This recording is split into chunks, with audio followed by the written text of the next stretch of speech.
Olá, eu sou a professora Lívia Aroucha e esse é o segundo módulo do curso de Cuidador de Idoso. Hoje vamos falar sobre a Lei 10.741 de 2003, o Estatuto do Idoso. Não deixe de acompanhar o material de apoio e de acessar o fórum para qualquer dúvida ou comentários. Para entendermos um pouco sobre a Lei do Estatuto do Idoso, nós precisamos compreender alguns pontos. Precisamos conversar sobre a mudança no perfil sociodemográfico, precisamos falar sobre a Constituição Federal de 1988, precisamos falar sobre a Política Nacional do Idoso, para então chegarmos ao Estatuto do Idoso. Nós precisamos compreender que o mundo passa por grandes mudanças, onde nós temos queda na taxa de natalidade e aumento da expectativa de vida. Com isso, nós temos o aumento significativo de número de idosos no mundo. O Brasil, em 2025, será o 6º país em maior quantitativo de idosos no mundo. Mas os idosos não foram amparados apenas com o Estatuto do Idoso. Nós precisamos ressaltar que, desde a Constituição Federal de 1988, os idosos foram amparados. Já existiam artigos voltados para esse público. O artigo 229, que estabelece que os filhos têm responsabilidade sobre os seus pais, assim como o artigo 230 traz a tríade de cuidado a esse idoso, que seriam a família, o Estado e a sociedade. A Política Nacional do Idoso, ela surge em 1994, mas ela é uma lei pequenininha, muito sucinta, para se tratar de um grande número de pessoas. Então, será que apenas 22 artigos conseguiriam amparar a imensidão dessa categoria? Com isso, surgiu uma série de movimentos sociais para que se criasse uma lei ampla, uma lei abrangente. E aí nós vamos ter em 2003, em 1º de outubro, a Lei 10.741, conhecida como o Estatuto do Idoso. O Estatuto do Idoso é relativamente uma lei recente, e nela nós vamos ter direitos que tratam da vida, da liberdade, do respeito, da dignidade, da saúde, da educação, da cultura, do esporte, do lazer, da moradia e do transporte. Então, essa lei mais ampla consegue responder às questões sociais que os movimentos sociais vinham cobrando do governo. Então, nós vamos falar agora sobre as medidas protetivas que contém nessa lei, que eu falei anteriormente, mas que nós vamos trabalhar passo a passo sobre essas medidas.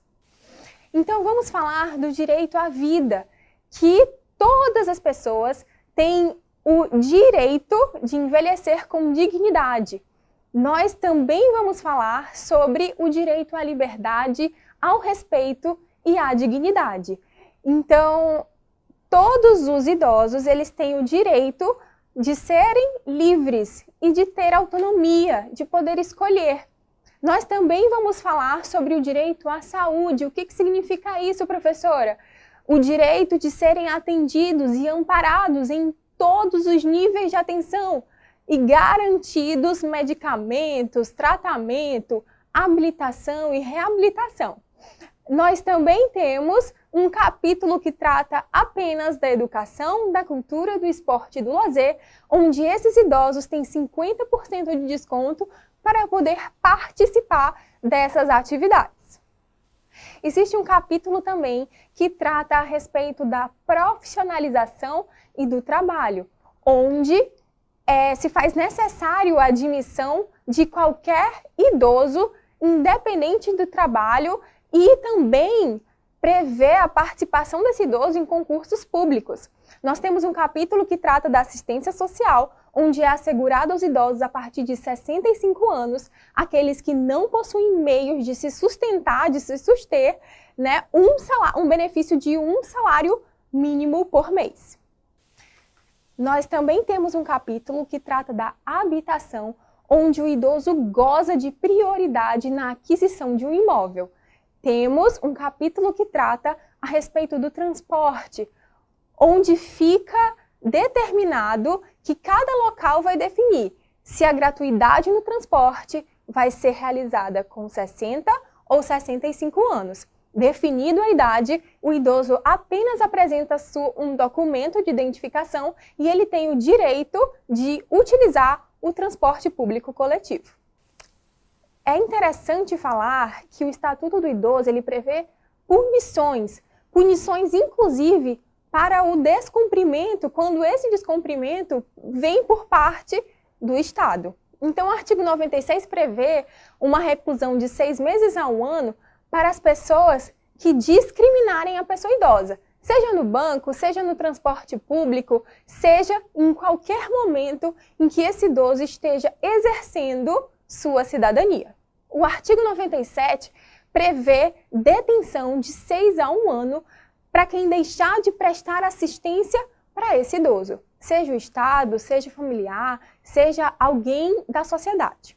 O artigo 98 prevê a pena de 6 a 3 anos e multa para quem abandonar o idoso nos serviços de saúde, ou em casas de saúde, ou em entidades de longa permanência, ou em qualquer situação em que não se provenha a esse idoso qualquer uma de suas necessidades básicas.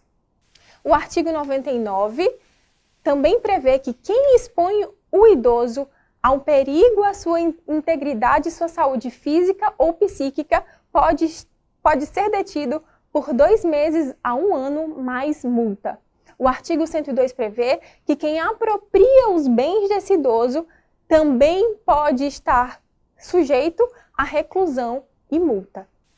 O artigo 104 prevê a detenção de 6 a 2 anos com multa a quem reter o cartão magnético de benefício desse idoso. O artigo 106 também fala que quem induz a pessoa idosa sem discernimento e tira a liberdade desse idoso é apenado com reclusão de 2 a 4 anos. Nós precisamos compreender também que um dos graves problemas enfrentados hoje pelos idosos é a violência verbal. E essa violência verbal acontece dentro de casa. Só que quando esse idoso ele é questionado, ele nega por medo. Mas hoje, aprendendo sobre toda essa lei e vendo como esse idoso é amparado, nós precisamos romper esse silêncio. O Estatuto do Idoso, ele vem para mostrar para esse idoso que ele é valorizado sim, que ele é reconhecido como cidadão sim, e nós precisamos divulgar essa lei. Nós precisamos fazer com que esse idoso conheça sobre essa lei que o ampara. Eu espero que essa aula tenha sido proveitosa. Bons estudos e até o próximo módulo.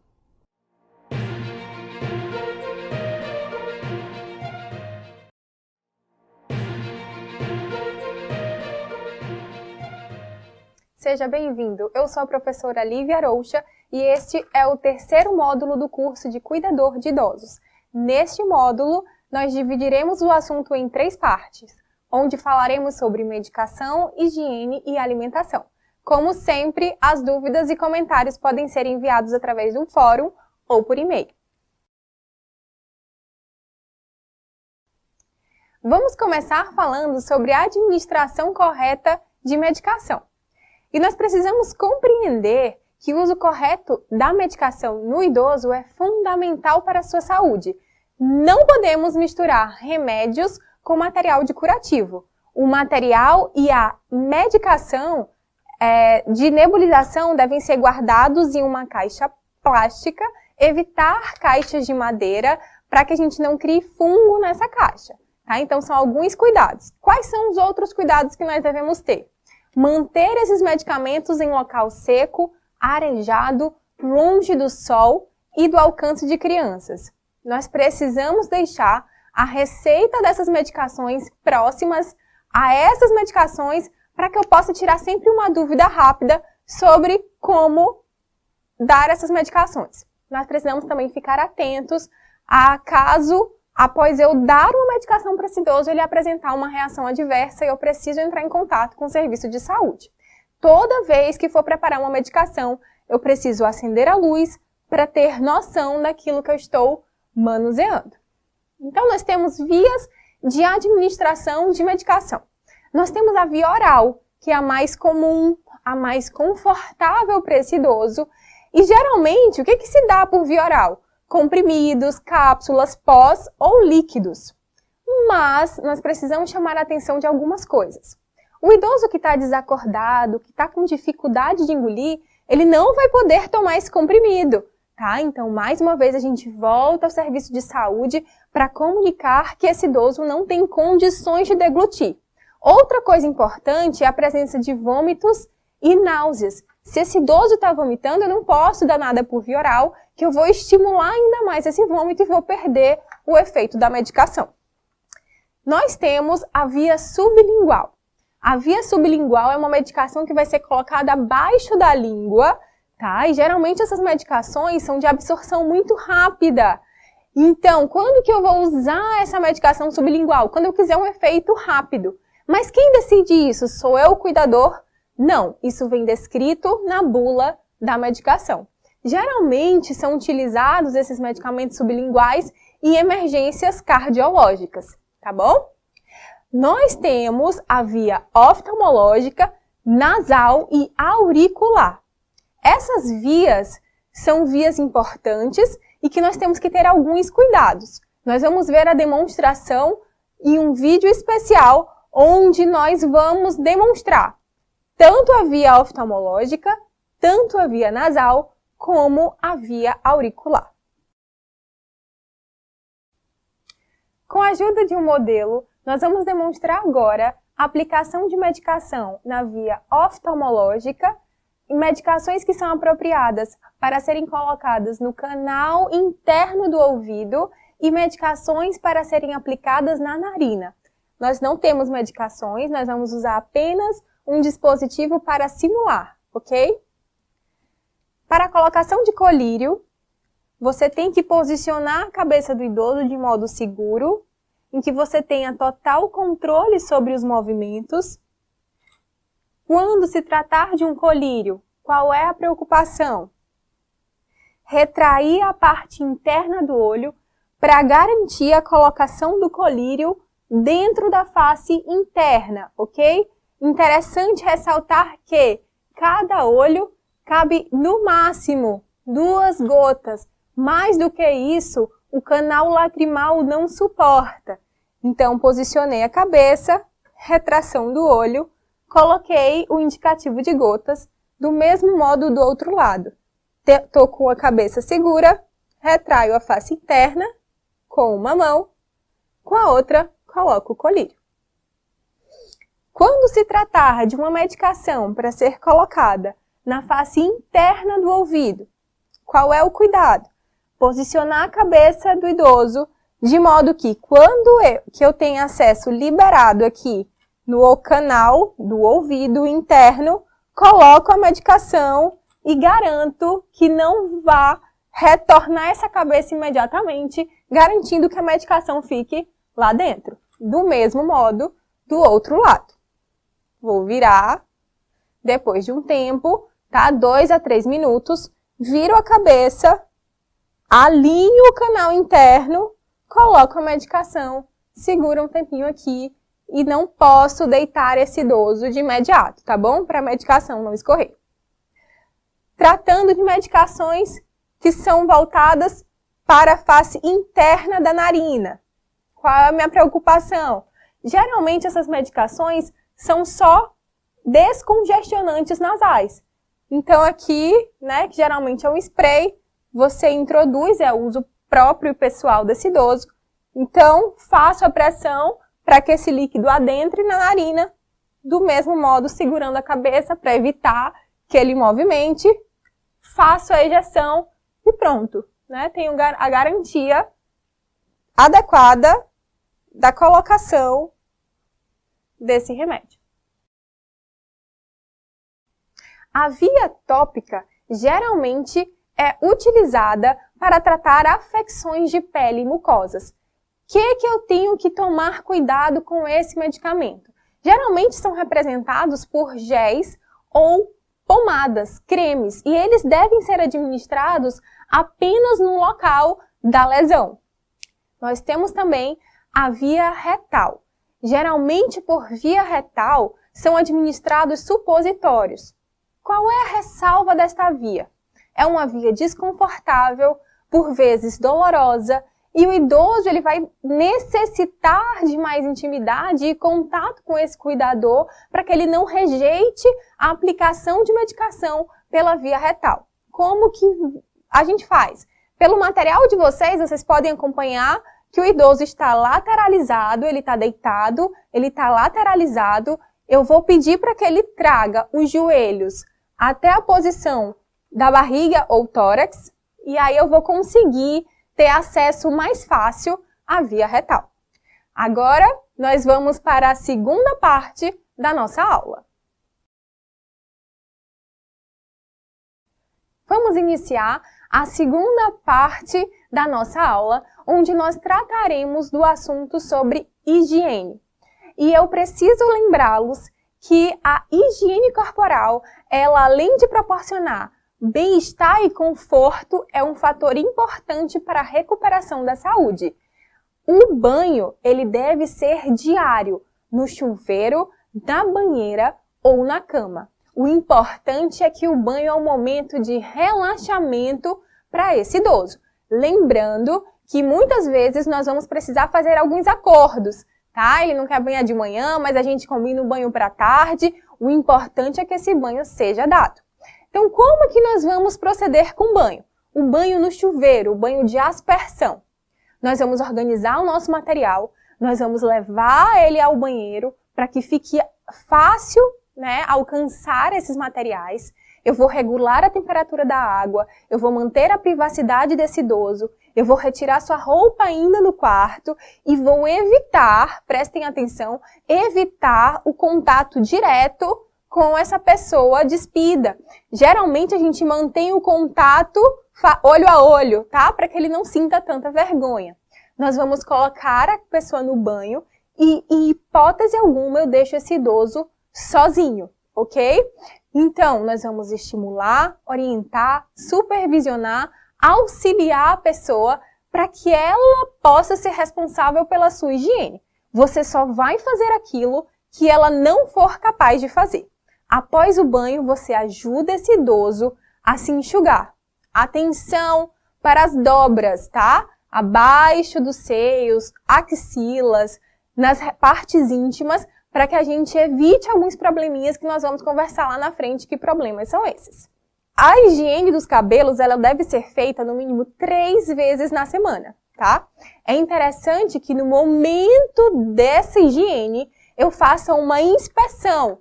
Meu olhar tem que ser muito atento. Para identificar o que, professora? Para eu ver se não tem lesão, se não tem bichinhos ali naquele couro cabeludo, porque tudo no idoso é fonte de infecção.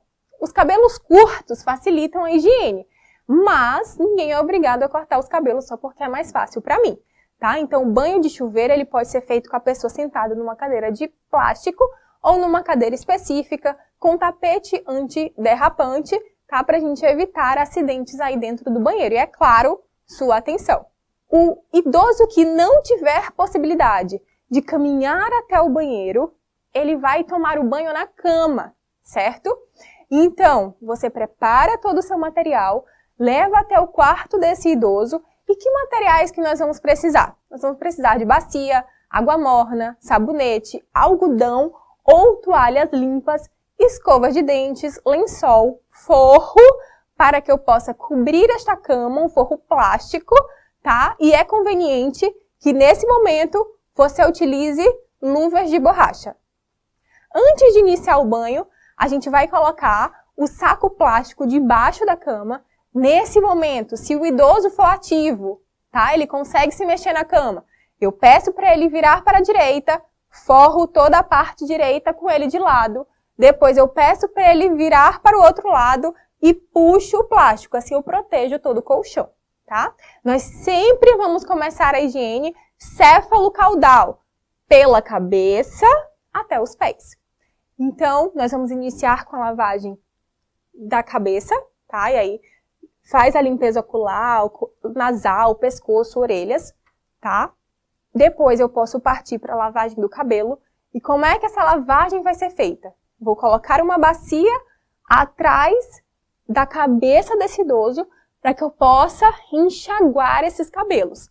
Interessante a gente não utilizar muito shampoo para não ensaboar e aí ficar muito difícil o enxágue.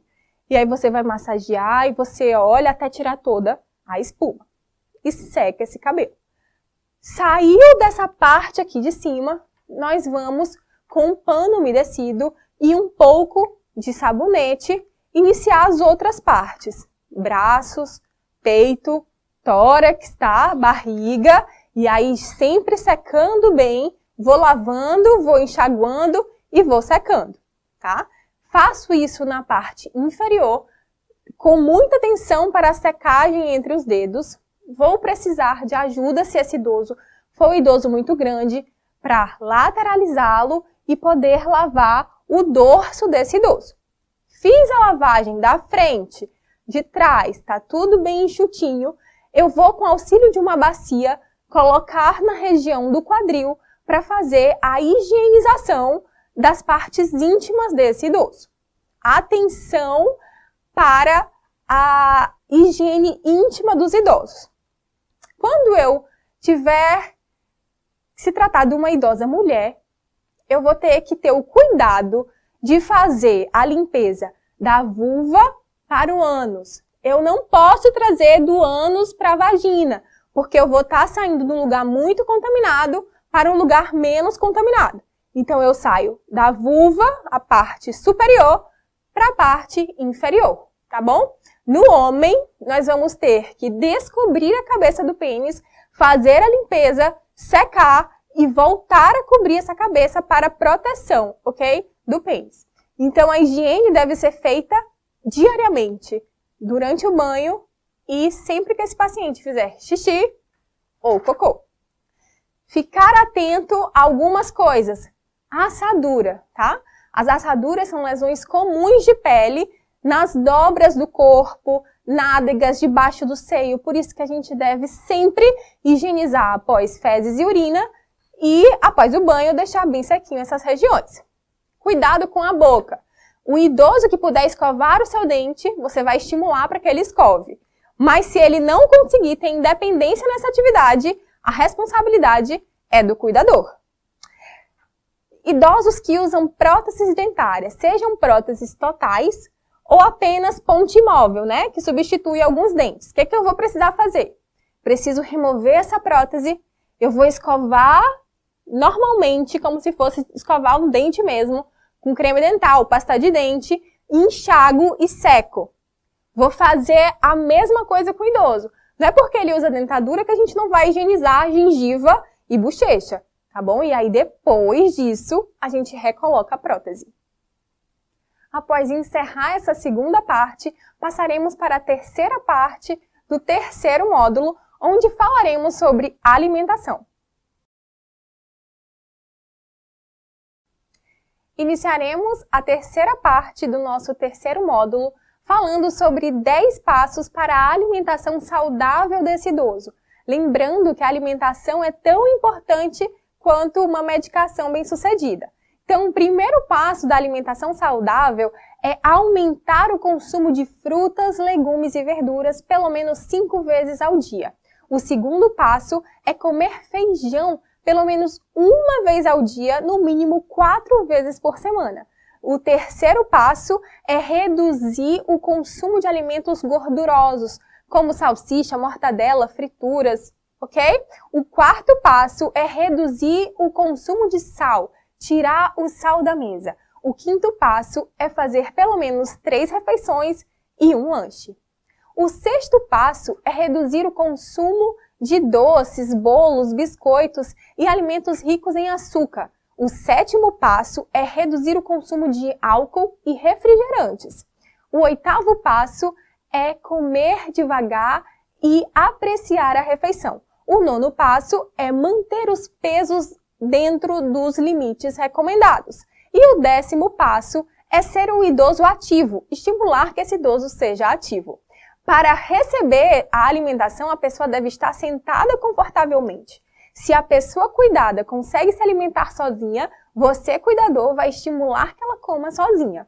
Quando a pessoa cuidada estiver sem apetite, o cuidador deve oferecer os alimentos saudáveis de sua preferência para facilitar a aceitação.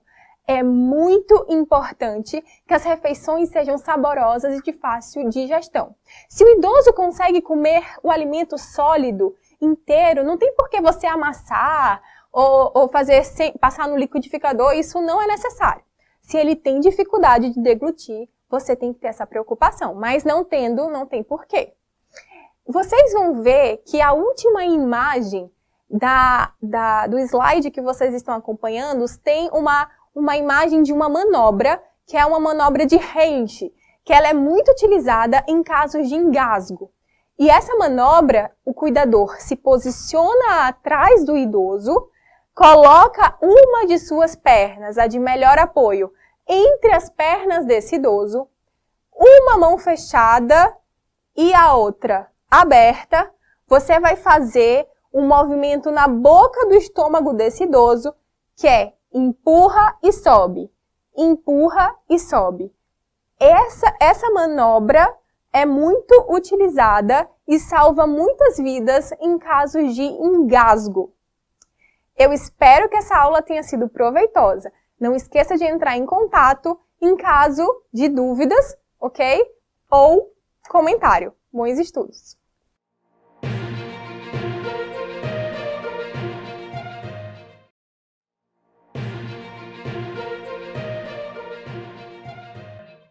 Olá, eu sou a professora Lívia Aroucha e esse é o 4º módulo do curso de Cuidador de Idoso. Falaremos hoje sobre algumas doenças comuns do envelhecimento.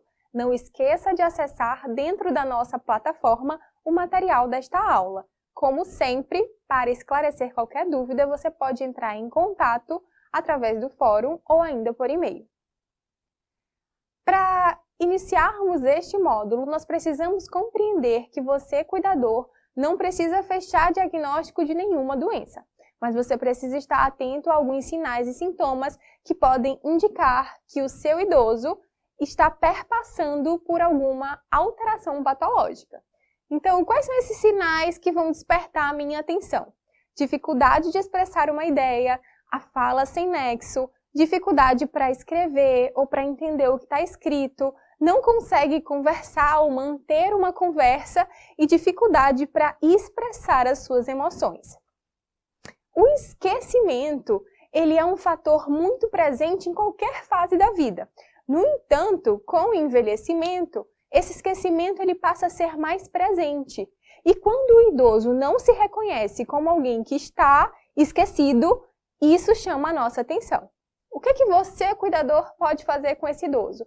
Incentive atividades de leitura, palavras cruzadas, incentive ele a modificar o local do relógio para dar uma estimulada e exercitar o cérebro, assim como registrar no papel todas as atividades onde ele tem guardado coisas importantes. Nós vamos falar agora sobre a demência, que a demência é uma doença muito presente e comum entre os idosos. Ela tem causa desconhecida, mas nós já sabemos que ela causa a morte das células lá no nosso cérebro.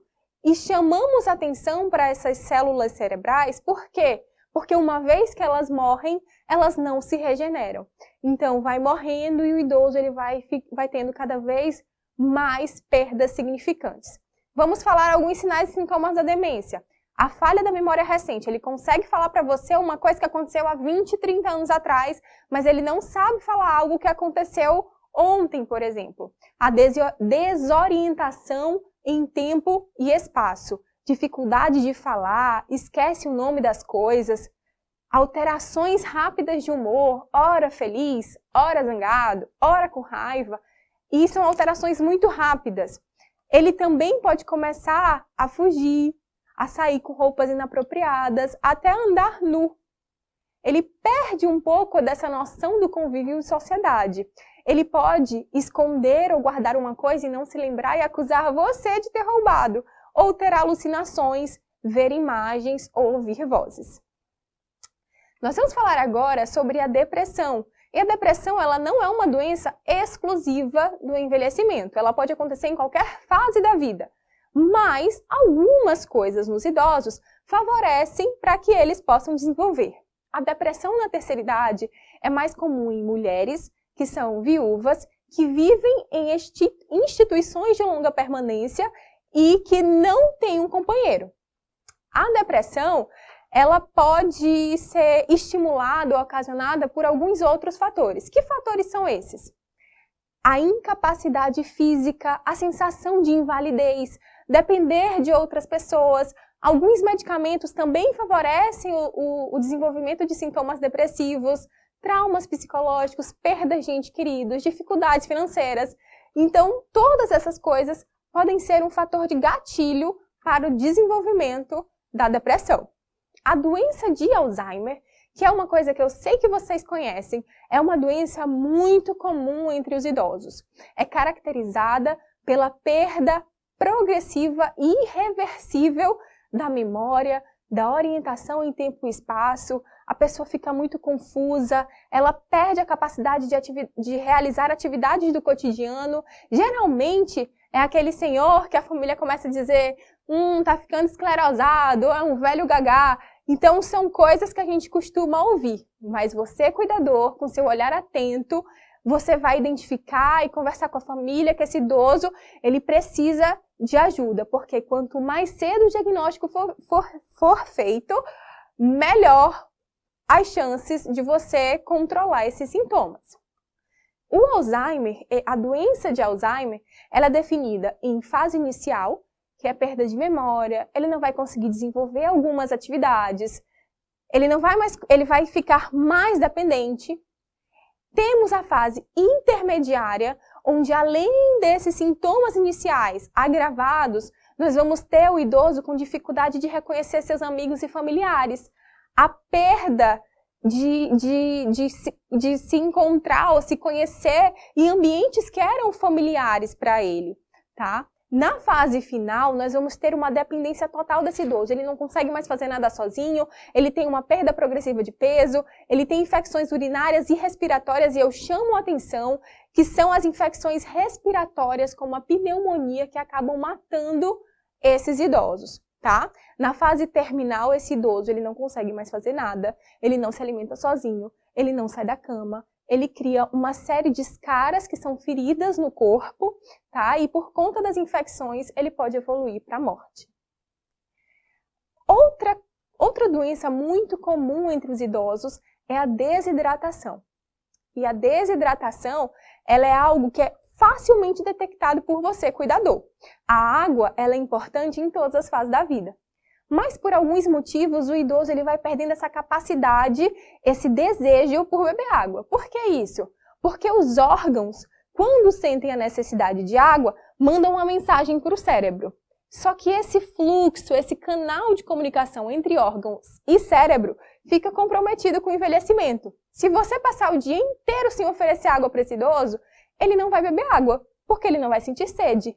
Então, você precisa incentivar a ingesta hídrica, seja por suco, água de coco, uma sopa, uma fruta, alimentos que contêm água. Como você pode prestar atenção em sinais e sintomas de desidratação? Um idoso que é muito gemente, tá? Ele vai ficar gemendo, diminuição do volume e o escurecimento da urina. Você vai ter como prestar atenção nessas coisas.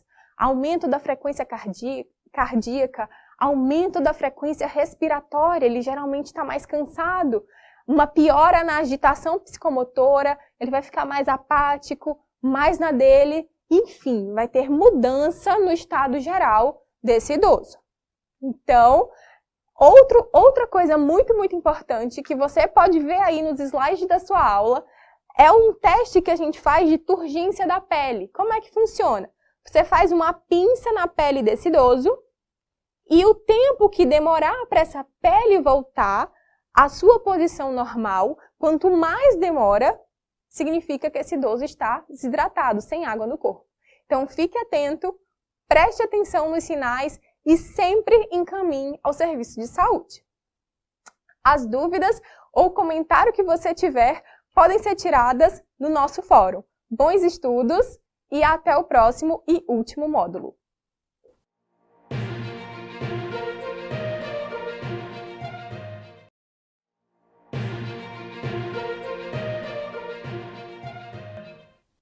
Olá novamente, eu sou a professora Lívia Aroucha e esse é o último módulo do curso de Cuidador do Idoso.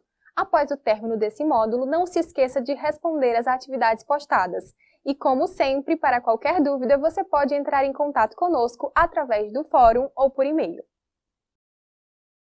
Chegamos no nosso quinto e último módulo, onde trataremos sobre os materiais necessários para a aferição de glicemia capilar e pressão arterial. A grande maioria dos idosos tratados e cuidados por vocês terão hipertensão. A pressão é necessária no nosso corpo porque ela que joga e distribui o sangue do nosso corpo por todas as partes. Então, logicamente, a pressão é muito importante, tá? Vocês vão ver uma tabela onde nós vamos ter os números, tá, de normalidade e anormalidade da pressão arterial. Nós vamos ter a pressão maior, como alguns de vocês devem conhecer, que é a sistólica, e a pressão menor, que chamaremos de pressão diastólica. O que é normal? É uma pressão sistólica que vai até 120 e a diastólica que vai até 80. É o famoso 12/8, que é uma pressão de luxo. É muito difícil nós termos um idoso com a pressão 12/8. O que vai me chamar a atenção para a hipertensão? É uma pressão sistólica que varia de 140 a 159. E uma pressão diastólica que varia de 90 a 99. É o famoso 14/9. Eu achei este resultado na minha aferição de pressão arterial. Eu posso dizer que esse idoso está com pressão alta. E como é que eu preparo da aferição arterial? Então, primeiro, você vai lavar as suas mãos ou higienizar com álcool e vai precisar de todo o seu material, tanto o manguito quanto o estetoscópio. No material de vocês podem acompanhar e visualizar todos esses materiais. Você precisa se certificar que o seu idoso não está com a bexiga cheia, porque isso altera o valor da pressão arterial. Tem que se certificar que ele também não praticou exercícios físicos, não ingeriu bebidas alcoólicas, café ou fumou nos últimos 30 minutos da medida.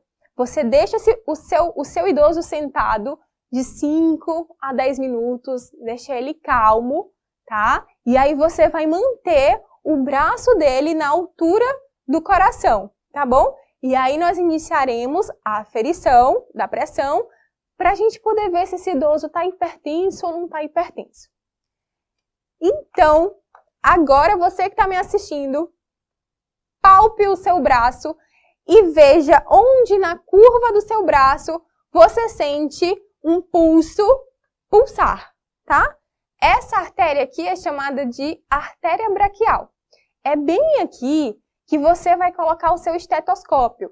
É isso que vai bater no seu estetoscópio e vai fazer você ouvir um tum, tum, tum, tá? Então, é esse o barulhinho que você tem que ouvir. Então, você vai sentir o pulso no braço para já saber onde você vai colocar o seu estetoscópio. Você vai colocar a braçadeira de modo confortável, de 2 a 3 centímetros de distância, né, dessa braçadeira à curva do braço. Vocês têm imagens aí para acompanhar.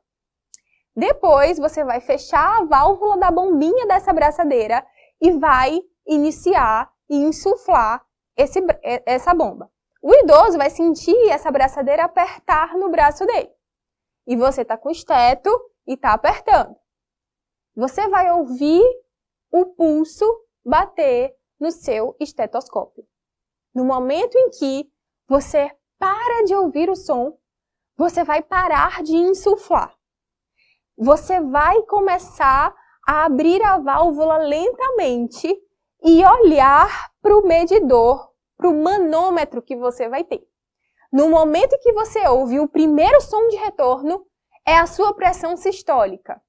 E onde você deixa de ouvir o som, é a sua pressão diastólica. E aí você vai ver se esse idoso está 12/8, ou 14/9, ou 15, né, 18/10.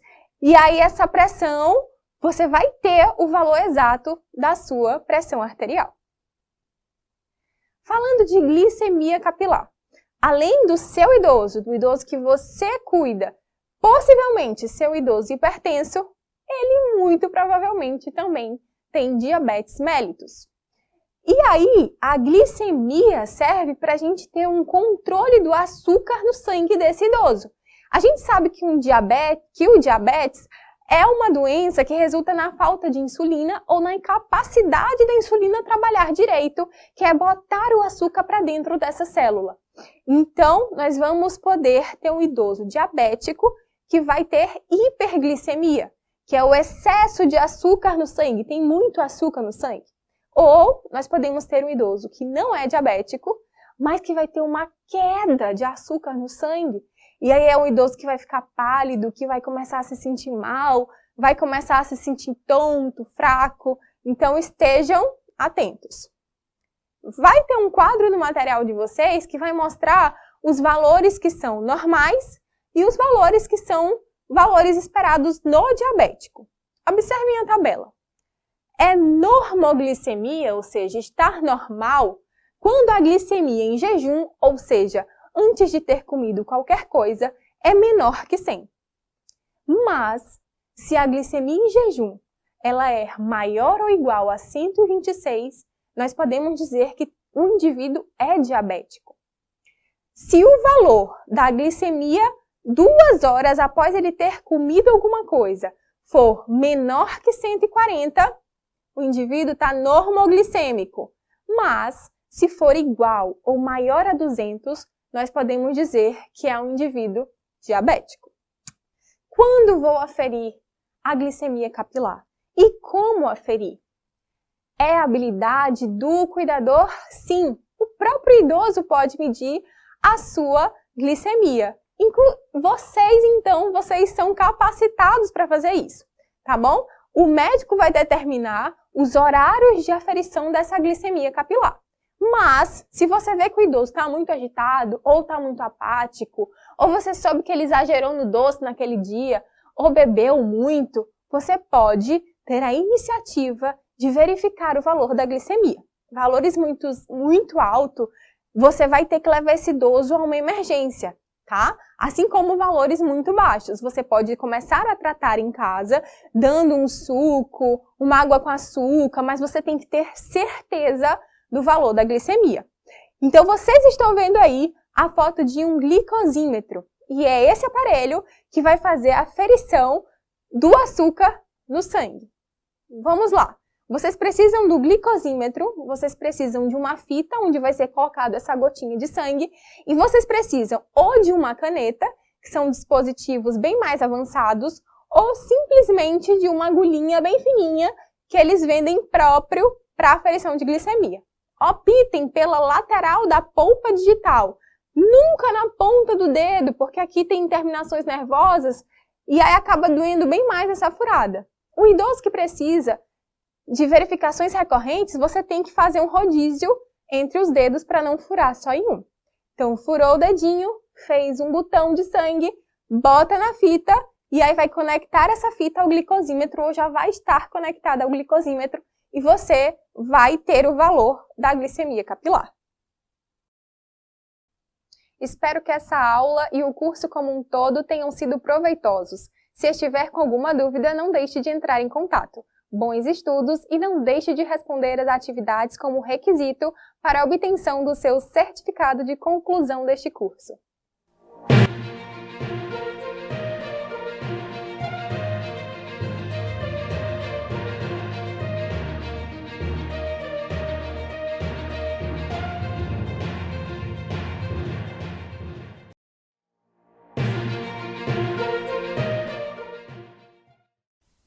Bem-vindo! Eu sou a professora Joselita Siqueira e este é o último módulo do curso de aproveitamento integral de alimentos.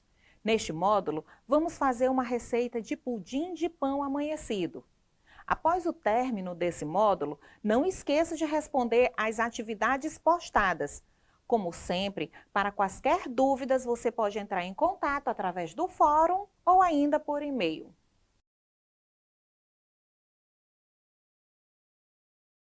Para o pudim de pão amanhecido, vamos usar os seguintes ingredientes. 3 pães franceses amanhecidos, pode ser com ou sem casca. 4 ovos. 1 lata de leite condensado. A mesma medida da lata do leite condensado, nós vamos usar de leite. 1 caixa de creme de leite. E para a calda, nós vamos usar 2 xícaras de chá de açúcar e 1 xícara de chá de água fervente. Então, para a calda, para fazermos essa calda aqui, para ficar dessa forma, nós vamos colocar o açúcar, as 2 xícaras de chá de açúcar, em uma panela e vamos levar ao fogo. Misturando sempre com uma colher, né, de silicone de preferência, para poder manter distância da temperatura alta do açúcar. Você vai deixar o açúcar dissolver. Quando ele estiver todo dissolvido e já estiver caramelizado, você vai colocar 1 xícara de chá de água no fogo para ferver. E vai pegar essa água quente, essa xícara de água quente, vai acrescentando nessa calda de açúcar aos poucos, sem desligar o fogo, para que esse açúcar derreta e vire essa calda desse jeitinho aqui, tá? Para o pudim, nós vamos colocar todos os ingredientes do pudim no liquidificador. Lembrando que é importante, é necessário colocar primeiro os ingredientes líquidos embaixo, porque o pão que é amanhecido, ele tende a ser mais seco. Se você colocar embaixo do liquidificador e depois colocar os ingredientes por cima, o liquidificador não vai bater a massa. Depois de triturado aproximadamente por 30 segundos, vai formar um creme, tá? A montagem desse pudim é muito prática. Nós vamos usar uma forma com o furo no meio. Vamos pegar a calda e colocar assim, desse jeitinho mesmo, pegando no meio da peça da forma, para que forre a forma por completo, para que quando o nosso pudim estiver pronto, que ele não vá colar, não vá grudar na forma, tá? Então, ó, nós vamos rodando e passando a calda por toda a lateral da forma.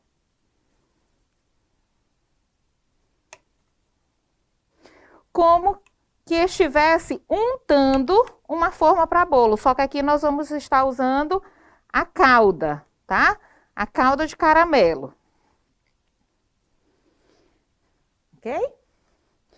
Feito isto, nós vamos pegar o que foi batido, a massa do pudim que foi batida no liquidificador, e vamos despejar na forma a partir do meio da forma, para que não desça com muita força, muita pressão sobre a calda e provoque um buraco na calda. E aí pode ser que grude o pudim, tá?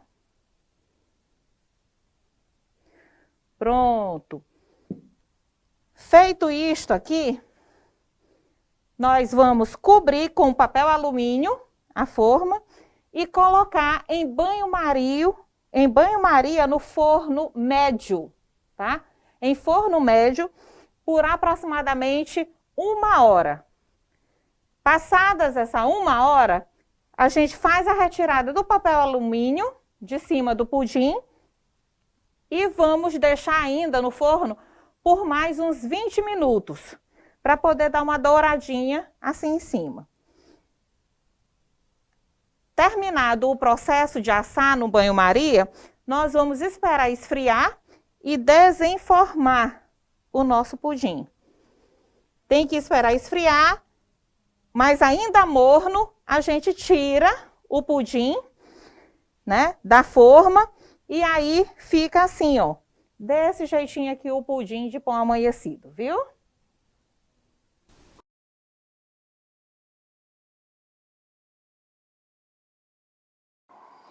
Agora eu vou apresentar para vocês todas as preparações que foram feitas durante o curso de aproveitamento integral de alimentos. Almôndega de carne com casca de melancia. Bolo de bagaço de milho.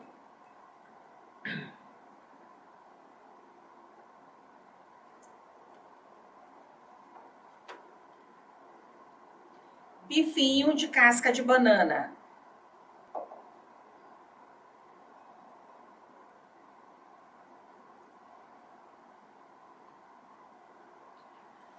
Bananada com casca de banana.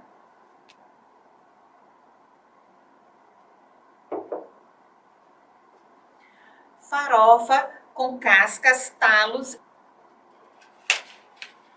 Bolinho de arroz com cascas e talos.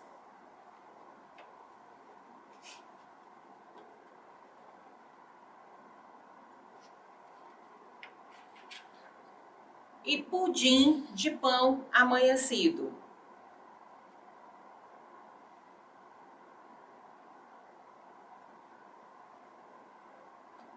Espero que a aula e o curso tenham sido proveitosos. Se estiver com alguma dúvida em relação a alguma receita, não deixe de entrar em contato através do fórum. Bons estudos e não deixe de responder às atividades como requisito para a obtenção do certificado de conclusão.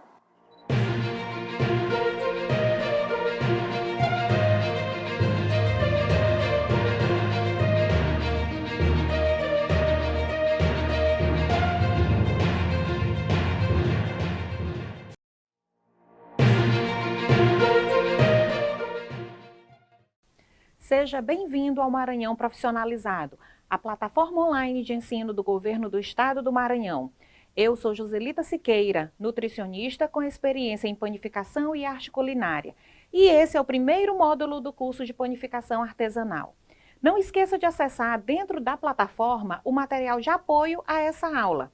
Para quaisquer dúvidas, você pode me contactar através do fórum ou ainda por e-mail.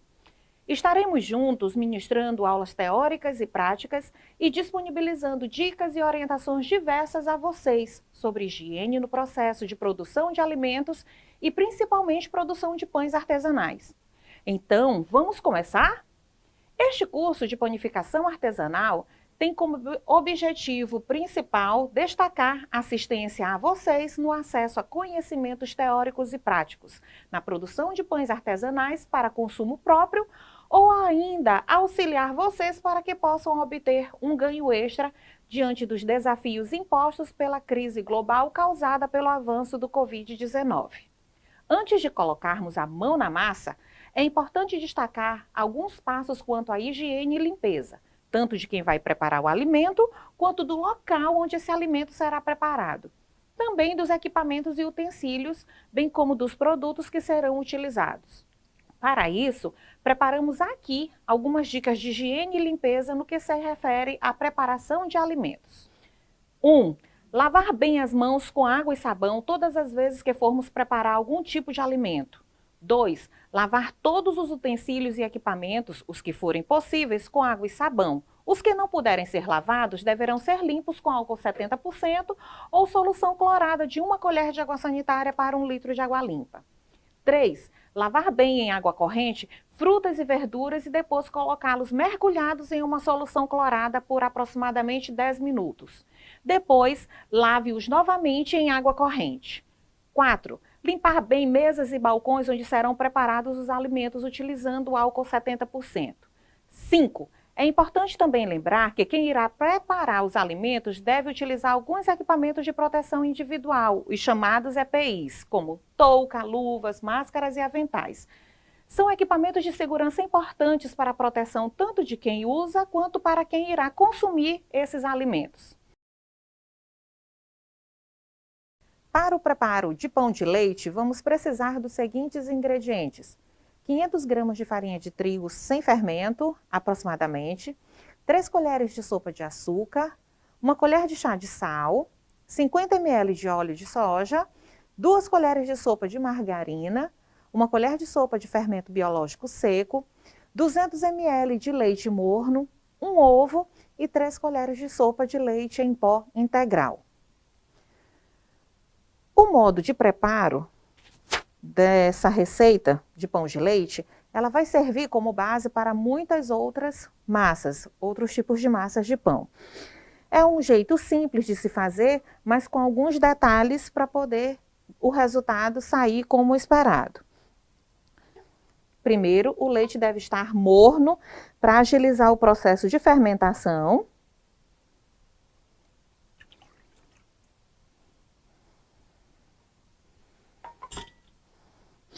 E aí vamos colocar o açúcar.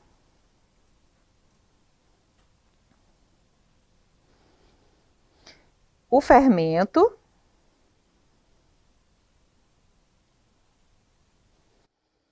E vamos dar uma misturadazinha para que esse fermento seja dissolvido aqui nesse leite morno. Após esse processo, vamos adicionar os outros ingredientes. O sal, a margarina,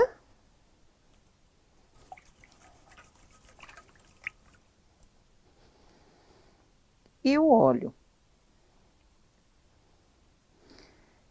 Eu estou fazendo aqui numa quantidade um pouco mais reduzida do que o que está na receita, somente para vocês entenderem o processo de preparo dessa massa. A partir de aí, então, nós vamos começar a adicionar a farinha de trigo aos poucos, para que a gente vá acompanhando o ponto da massa. Jamais coloque toda a quantidade de farinha de uma vez só, porque isso vai depender muito da temperatura, da umidade. Então, a gente tem que ir colocando aos poucos, misturando, sovando, para poder achar o ponto ideal da massa. Vá colocando a farinha aos poucos e mexendo sempre. O processo aqui já de mexer já vai ativando o glúten que está na farinha de trigo, que isso que vai ajudar a nossa massa a crescer.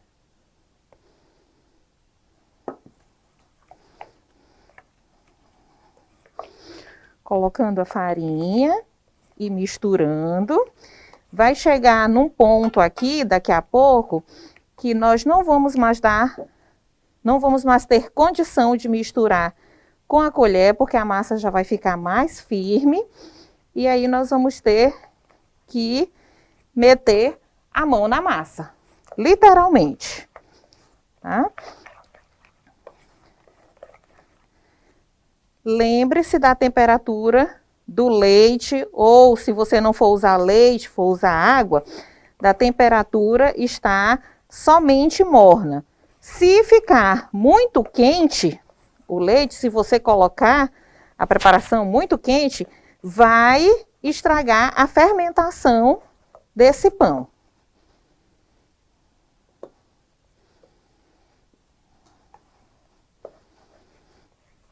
Vejam que já está chegando aqui em um ponto que a massa já está ficando bem firme. E se fosse uma quantidade maior, já não estaria dando aqui para mexer com a colher. Então, vamos fazer o seguinte agora. Vamos preparar aqui a mesa para a gente sovar. Você pode sovar aí na sua casa dentro de uma bacia maior, se tiver. Pode sovar em cima da bancada. Aqui eu estou usando o álcool 70 para fazer a limpeza do local.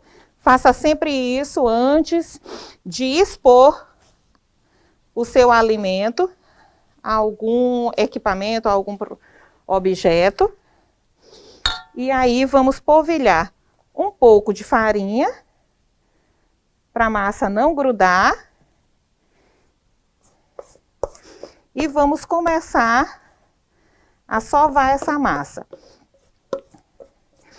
Notem que eu não estou usando luva aqui no momento, porque algumas massas, elas acabam grudando, né? Grudam na mão, grudam entre os dedos, e se eu usasse a luva, ia grudar na luva também. Mas eu já fiz a higienização das mãos, já lavei com água e sabão. Então, já estou preparada para começar. Aqui a gente vai primeiro agregar a farinha, a massa. Vai grudar um pouquinho nas mãos inicialmente, tá? E aí, assim que a massa estiver aqui no ponto, nós vamos colocar ela arrumadinha ali dentro da bacia de volta. Agrega a farinha primeiro e depois vamos começar o processo de sovar. Vocês perceberam que eu coloquei farinha, estou colocando a farinha aos poucos, para não passar do ponto, para a massa não ficar muito seca. Ela ainda está colando, vejam só, ainda está colando. Então, a gente tem que colocar mais farinha, aos poucos, devagar, para não passar do ponto dessa massa e ela não ficar seca. Olhem só como é o sovar. Não é com a ponta dos dedos, senão a massa vai ficar entrando todo o tempo na sua mão. Você vai usar essa parte aqui da mão para ter menos contato aberto na massa. Agrega mais um pouco aqui de farinha. E vamos sovar. Ela não pode, essa massa, a massa de pão, ela não deve ficar muito seca, totalmente separada, né? Totalmente sem colar. É importante que ela grude ainda um pouquinho, porque a umidade também ajuda os elementos do fermento a trabalharem na fermentação, né? No crescer aqui da massa, ok? E durante o restante do processo, nós ainda vamos usar um pouco mais de farinha. E aí, se a gente deixar essa massa já no ponto de farinha, depois ela vai acabar ficando seca por causa de continuar ainda colocando farinha no restante do processo. Olha só, o sovar. Você vai amassando bem. E esse movimento aqui de sovar a massa leva aproximadamente 10 minutos, até você perceber a massa extremamente fofinha, tá? Então, 10 minutos fazendo esse processo aqui, e aí nós vamos pegar a massa, polvilhar um pouco de farinha na bacia, que é para poder a massa não grudar, e vamos colocar a massa aqui. Daqui, você pode cobrir com um pano ou com um plástico filme para isolar a massa e ela permanecer quentinha.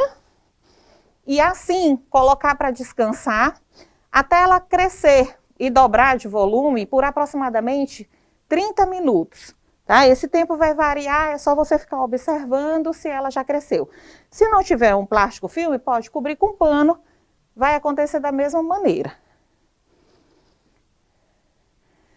Passados os 30 minutos de fermentação, ela vai ficar assim, tá? Vai crescer, ó, vai ficar fofinha, bem macia. E agora nós vamos mostrar o processo de modelar os pãezinhos e alguns jeitos, alguns modos de rechear eles. Então, nós vamos, lembra que eu falei um pouquinho mais de farinha para a massa não colar. Vamos despejar essa massa aqui. Não é necessário mais sovar, tá? Ela já cresceu aqui até chegar a esse processo.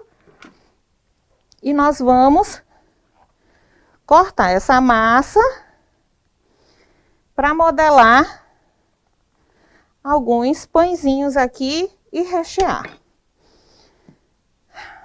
Tem dois estilos que são os mais usados, né? Os modelos do formato da gente fazer os pãezinhos. Você pode fazer o pãozinho simplesmente redondo. Sabe aquele formato de pão de hambúrguer? Você pode fazer ele e ele ficar desse jeitinho aqui, tá? Então, venho aqui e forro a minha assadeira com um pouco de farinha, para a massa não grudar. E aí já vou colocando aqui os pãezinhos. Um outro modelo, que é muito, muito, muito utilizado, é o pão tipo bisnaguinha. Então, você abre a massa, tá?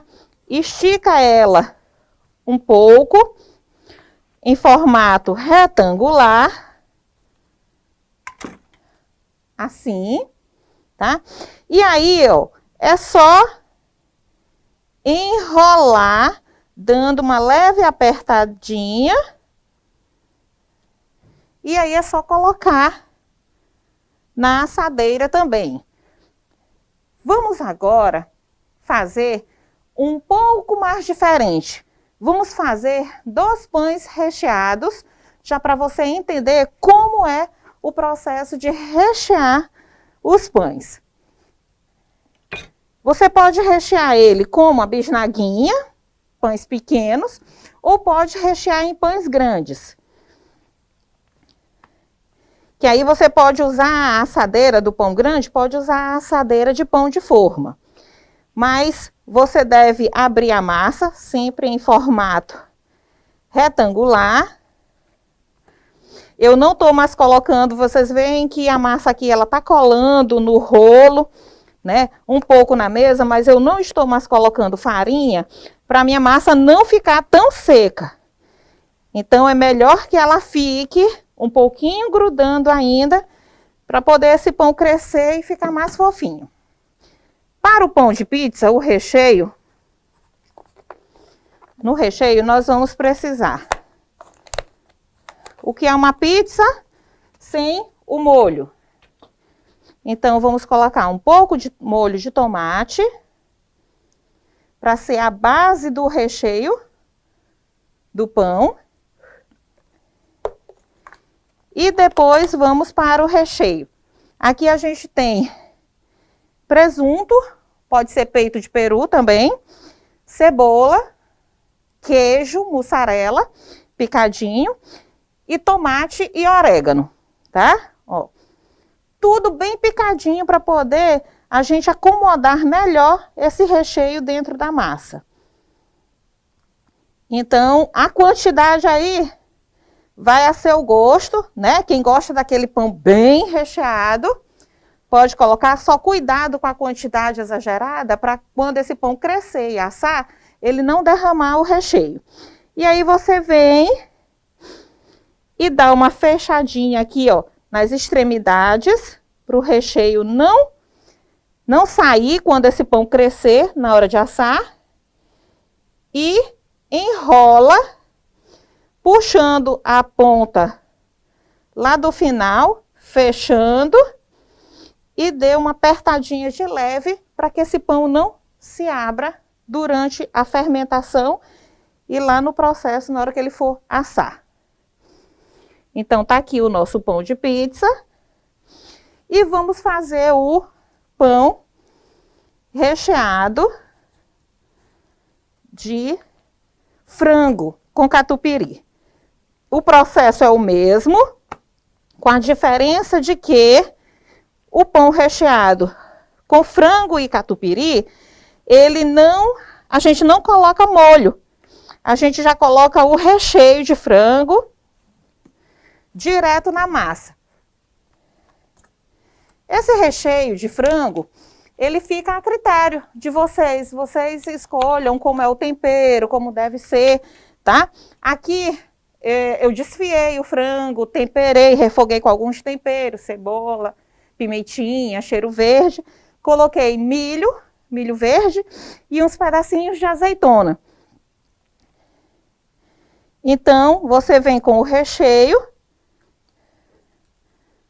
coloca, não coloque o recheio até as bordas da massa, porque senão também vai escapar esse recheio, vai sair.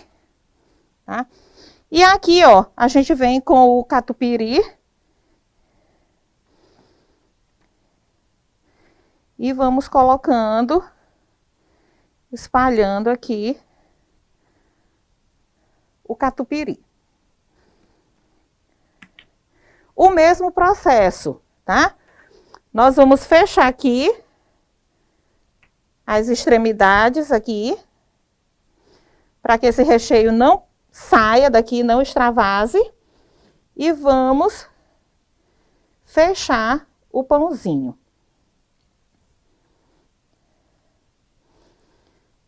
Alguns recheios que são mais oleosos, eles tendem a ter uma certa dificuldade para fechar o pão.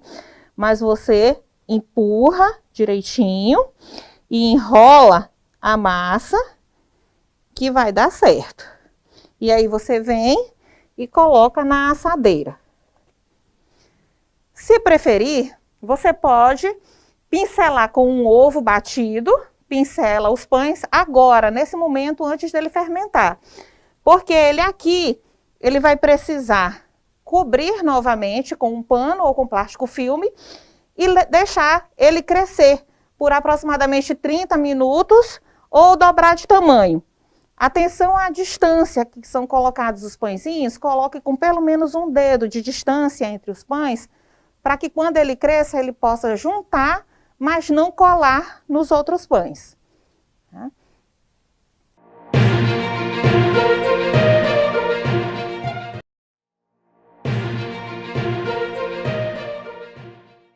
Olá, eu sou a professora Joselita Siqueira e este é o segundo módulo do curso de panificação artesanal. Neste módulo, vamos aprender a fazer pão de milho e pão de batata. Não deixe de conferir o material de apoio a essa aula, incluindo as receitas. Qualquer dúvida, estarei à disposição no fórum.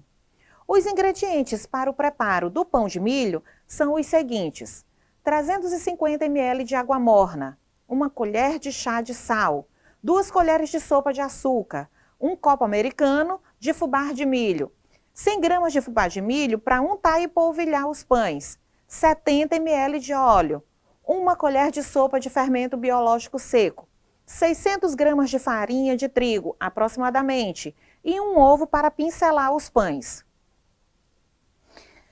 Para o preparo do pão de milho, é importante perceber que tem algumas diferenças em relação ao preparo de outras massas. Uma delas é que nós vamos pegar os primeiros ingredientes, que é a água morna, o 200 ml de fubá, de milho, o açúcar e o sal e o óleo, e nós vamos colocar no liquidificador e bater. Bater por aproximadamente 30 segundos, e aí vai formar uma espécie de creme. Esse creme nós vamos colocar em uma bacia para só a partir daí a gente unir aos outros ingredientes. O fermento, nós vamos adicionar o fermento somente nesse momento. Depois que esse creme for para a bacia, nós colocamos o fermento, misturamos com uma colher e depois vamos adicionando a farinha de trigo aos poucos. Exatamente como acontece com as outras massas. Nós vamos colocando aos poucos a farinha, misturando com a colher, e quando chegar em um ponto que não dá mais para manipular com uma colher na bacia, nós vamos untar uma bancada, uma mesa, e vamos colocar essa massa lá e adicionando a farinha de trigo e sovando, como já foi mostrado no módulo 1. Então, nós vamos sovando essa massa até ela chegar àquele ponto que nós vimos da outra massa no módulo 1. Uma massa um pouco úmida ainda, um pouco colando ainda, um pouquinho, bem pouquinho nas mãos, mas que a gente consegue manipular sem grandes esforços. E daí é só a gente fazer a moldagem, né? Modelar os pães da forma como a gente prefere. Neste caso aqui, nós fizemos os pães em formato de pão de hambúrguer. Depois de modelados os pães, a gente coloca eles para crescer novamente, obedecendo o mesmo processo que já foi ensinado com as outras massas da massa de pão de leite no módulo 1.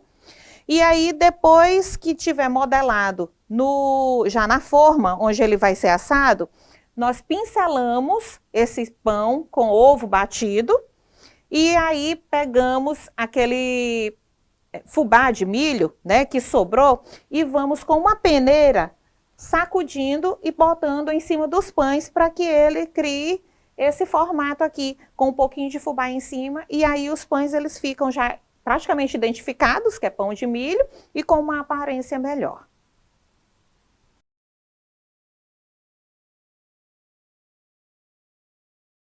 Para o pão de batata, nós vamos precisar de 1 colher de sopa de fermento biológico seco, 2 colheres de sopa de açúcar, meia xícara de chá de leite morno, 2 ovos inteiros, 1 colher de chá de sal, 2 colheres de sopa de margarina, 2 colheres de sopa de óleo, 1 xícara e meia de chá de batata cozida e amassada e aproximadamente 5 xícaras de chá de farinha de trigo. Isso dá aproximadamente 650 gramas de farinha.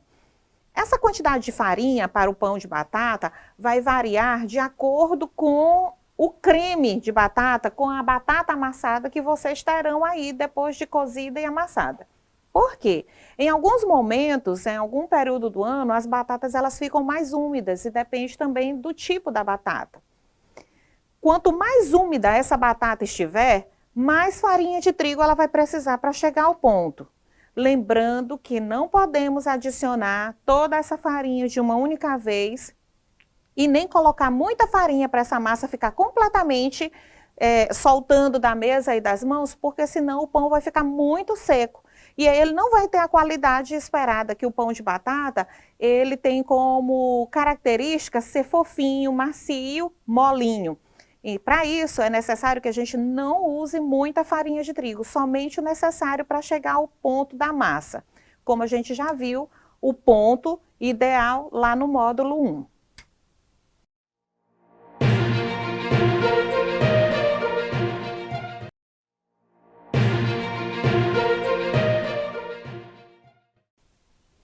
Olá, eu sou a professora Joselita Siqueira e este é o 3º módulo do curso de panificação artesanal. Vamos fazer hoje um pão recheado Romeu e Julieta e uma rosquinha de doce de coco. Para o saboroso pão recheado Romeu e Julieta, nós vamos precisar dos seguintes ingredientes: 400 gramas de farinha de trigo, 2 colheres de sopa de açúcar, 1 colher de sopa de manteiga, 1 pitada de sal, 1 colher de sopa de fermento biológico seco, 1 ovo, 200 ml de leite morno, 400 gramas de queijo coalho cortado em tiras, 300 gramas de goiabada cascão cortada em tiras também. E leite condensado e queijo ralado parmesão para cobrir e finalizar a receita. Para o preparo, nós juntamos os ingredientes sólidos com os líquidos e vamos preparar a massa como a gente viu no módulo 1. O detalhe do pão doce que Romeu e Julieta é mais na finalização, porque o recheio, a forma de rechear também nós vimos no módulo 1 e o que muda somente são os recheios, que a gente usa o queijo coalho e a goiabada cascão, coloca no recheio, enrola da mesma forma. Mas na finalização deste pão, depois de assado, nós não pincelamos com ovo somente. Nós, ao finalizar, pincelamos com leite condensado e jogamos o queijo ralado aqui em cima do pão para poder contrastar o doce do leite condensado com o queijo e para combinar com o recheio, que é de queijo também, com goiabada cascão, que é doce. Dessa forma, os pães ficam assim, desse jeito, com um visual chamativo também.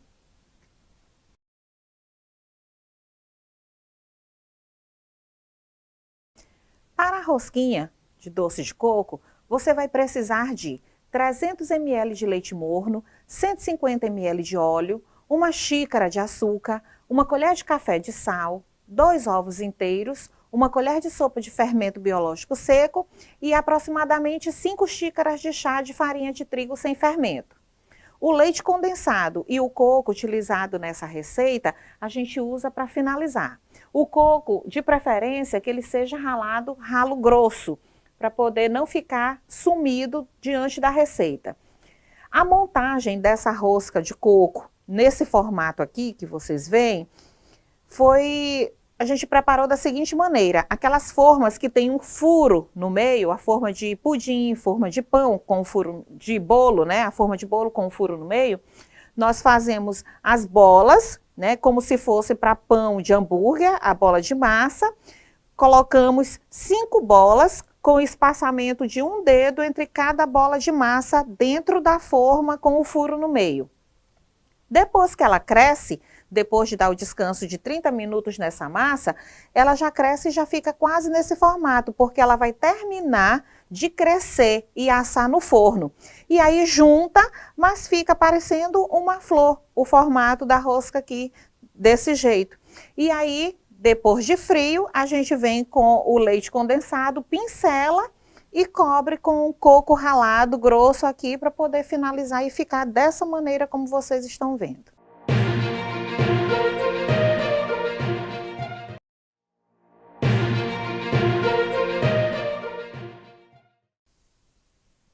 Olá novamente, eu sou Joselita Siqueira e este é o 4º módulo do nosso curso de panificação artesanal. Trouxe para vocês mais 2 receitas de pão, o pão de pizza e o pão de frango com catupiry. Como sempre, se tiver alguma dúvida ou alguma pergunta ou ainda comentário, basta acessar o fórum do curso. Para o preparo do pão de pizza, vamos precisar dos seguintes ingredientes: 500 gramas de farinha de trigo sem fermento, 3 colheres de sopa de açúcar, 1 colher de chá de sal, 50 ml de óleo, 2 colheres de sopa de margarina, 1 colher de sopa de fermento biológico seco e 200 ml de leite morno. Para o recheio, vamos precisar de molho de tomate, sabor pizza de preferência, 400 gramas de presunto picadinho, 500 gramas de queijo mussarela, um tomate bem picadinho, meia cebola também picadinha e orégano a gosto. Para o preparo do pão de pizza, nós vamos fazer o mesmo procedimento com a massa que a gente fez naquela massa de pão de leite lá do módulo 1. Então, para o recheio também, lá naquele módulo 1, vamos recordar um pouquinho, eu mostrei para vocês a forma como abre a massa, né, com o rolo de abrir massa. Ah, professora, e se eu não tiver o rolo, como é que eu vou abrir? Eu não vou fazer o pão? Vai fazer sim. Você pode usar ou uma garrafa limpa, lavada, higienizada, que você vai fazer o mesmo movimento que faz com o rolo de massa, ou ainda você pode usar a própria mão, vai apertando a massa aos poucos e abrindo com o peso da mão, a massa vai abrindo. Não faça, além da pressão sobre a massa, empurrando a massa, porque dessa forma você pode rasgar a sua massa. Então, se você não tiver um rolo, use uma garrafa, que aí você faz os mesmos movimentos e consegue abrir a massa. Vocês podem fazer ele recheado no formato de pão, pão de forma, usando a forma do pão de forma, ou podem fazer pequenas bisnaguinhas também recheadas. São porções individuais.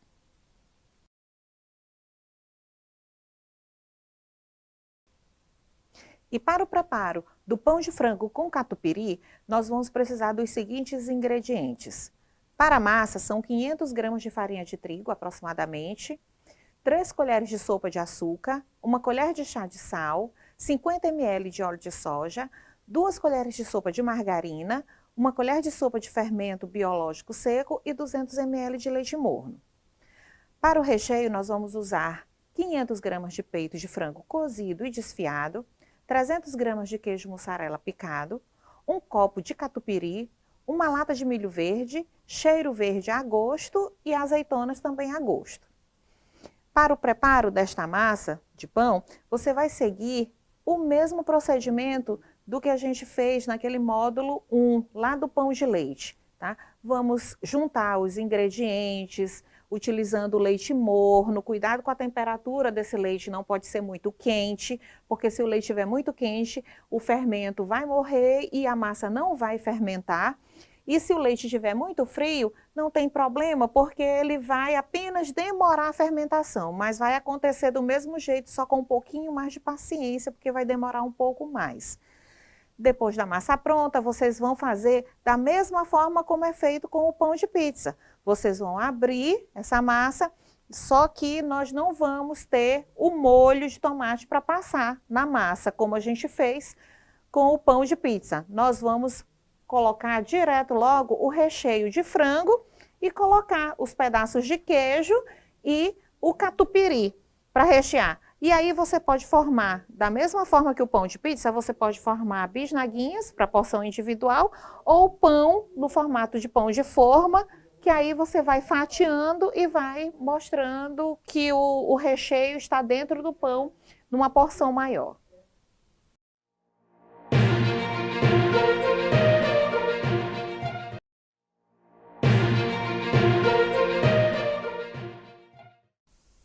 Seja bem-vindo! Eu sou a professora Joselita Siqueira e este é o último módulo do curso de panificação artesanal. Nos últimos módulos aprendemos as seguintes preparações. No módulo 1, como sovar as massas, modelar os pães e como recheá-los, além da receita de pão de leite. No módulo 2, foi passado como fazer o pão de milho e o pão de batata. No terceiro módulo, nós fizemos pão recheado, Romeu e Julieta e rosquinha doce de coco. No quarto módulo, foi ensinado o pão de pizza e o pão de frango com catupiry. Neste quinto e último módulo, vou apresentar a vocês o pão de queijo e mostrar todas as preparações feitas durante o curso já prontas. Após o término deste módulo, não esqueça de responder às atividades postadas. Como sempre, para quaisquer dúvidas, você pode entrar em contato através do fórum ou ainda por e-mail. Para o preparo do pão de queijo, segue a lista de ingredientes. 1 copo de água, 1 copo de óleo, 1 copo de leite, 3 copos de polvilho azedo, 8 ovos aproximadamente, sal a gosto, 200 gramas de queijo parmesão ralado, 200 gramas de queijo provolone ralado e 200 gramas de queijo coalho ralado. Para o preparo do pão de queijo, nós vamos precisar, como diz na receita, do polvilho. Você pode usar polvilho doce ou polvilho azedo. E como terceira e ótima opção, você pode usar também a tapioca de goma. A tapioca de goma, ela está fazendo a gente consegue fazer uma substituição perfeita para o polvilho. E o resultado fica perfeito, fica muito saboroso e substitui muito bem essa questão de utilizar o polvilho na receita. O leite, a água e o óleo, junto com a pitadinha de sal, só para poder dar o ponto certo no sabor da massa, do pão de queijo, nós vamos precisar colocar esses ingredientes líquidos em uma panela funda, porque vai ferver e vai subir, levar ao fogo, e quando esses ingredientes líquidos, eles ferverem, borbulharem, você vai colocar o polvilho em uma bacia, vai jogar esses ingredientes fervendo aqui sobre o polvilho e vai misturando com uma colher para escaldar o polvilho. Depois que você tiver feito essa mistura, você vai aguardar que esfrie essa massa. Quando estiver bem fria já, que você puder manipular, porque você vai ter que usar as mãos a partir de então, você vai começar a sovar essa massa. Da mesma forma como a gente sova os pães de leite, pão de pizza, a massa do pão doce, você vai também sovar essa massa para poder agregar bem todos os ingredientes. E vai começar a adicionar os ovos, 1 a 1, para não perder, para não errar no ponto da massa. Porque essa quantidade de ovos que consta aí na receita pode variar muito. dependendo do tamanho do ovo, da umidade do ar, tudo isso influencia no ponto da massa. Então, você vai colocando, adicionando um a um os ovos e vai misturando bem com esse polvilho que foi escaldado. E aí você começa a sovar e vai acrescentando.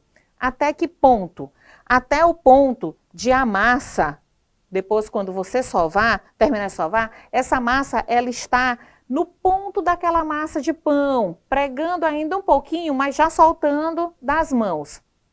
E aí você vai colocar o queijo ralado. Na receita está lá queijo parmesão, queijo provolone e queijo coalho. Você pode usar como opcional para ficar uma receita mais barata e não perder no sabor, você pode usar metade queijo parmesão ralado e metade queijo coalho. O provolone é apenas mais uma dica de sabor para melhorar o sabor, né? E a receita ficar mais interessante. Mas você pode usar metade de queijo coalho e metade de queijo parmesão ralado. Depois que você coloca o queijo ralado nessa massa, você vai continuar sovando, que a massa ela vai secar um pouco quando você coloca o queijo. E aí você continua sovando, tem que sovar bastante, para o pão de queijo crescer e ficar fofinho, e depois que você assar, logo não ficar seco e duro, é preciso que você sove bastante a massa do pão de queijo.